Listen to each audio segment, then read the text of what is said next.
Hi అండి. మీకైతే ఈరోజు ఒక చెట్టు చూపించబోతున్నాను. అది ఏం చెట్టో చూసి మీరే చెప్పండి.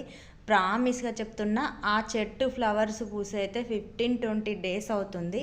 ఆ ఫ్లవర్ మాత్రం అలానే ఉంది ఫ్రెండ్స్. కొంచెం కూడా వాడటం లేదు. ఇంత ఎండలో కూడా ఆ ఫ్లవర్ ఎలా నీట్‌గా నిగనిగలాడుతూ ఉందో చూపిస్తా చూడండి. అలాగే ఆ చెట్టు పేరు ఏమిటో తెలిస్తే కామెంట్ అయితే పెట్టండి ఫ్రెండ్స్. ఓకేనా?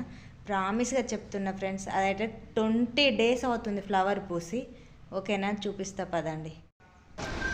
చూసేయండి ఫ్రెండ్స్, ఇదిగో ఆ చెట్టు ఇదే నేను ఇందాక చెప్పింది. అయితే ఆ ఫ్లవర్స్ అయితే ఇవే ఫ్రెండ్స్, చూడండి. మేమైతే ప్రతిరోజు చూస్తున్నాము, ఇలానే ఉంటుంది. ఈ ఫ్లవర్ అయితే కొంచెం కూడా వాడిపోవట్లేదు. ఇప్పుడే చూడండి ఎలా ఉన్నాయో. 20 డేస్ అయితే కంపల్సరీ అవుతాయి ఫ్రెండ్స్. మీరు నమ్ముతారో నమ్మరో కానీ ఇవైతే ఇలానే పూస్తున్నాయి. మా వయసుగాడు అయితే ఏంటి మమ్మీ ఇంత ఎండలో కూడా ఈ ఫ్లవర్స్ ఇట్లానే ఉంటున్నాయి అని అడుగుతుంది. ప్రతిరోజు చెట్టు దగ్గరికి వెళ్ళి చూస్తున్నాం ఫ్రెండ్స్ మేమైతే. ఇవి ఇలానే ఉంటున్నాయి. చెట్టు అయితే చూసారు కదా, ఇవి ఏం ఫ్లవర్సో కామెంట్ చేయండి. అలాగే మన వీడియో నచ్చితే లైక్, షేర్, సబ్స్క్రైబ్ చేసుకోండి.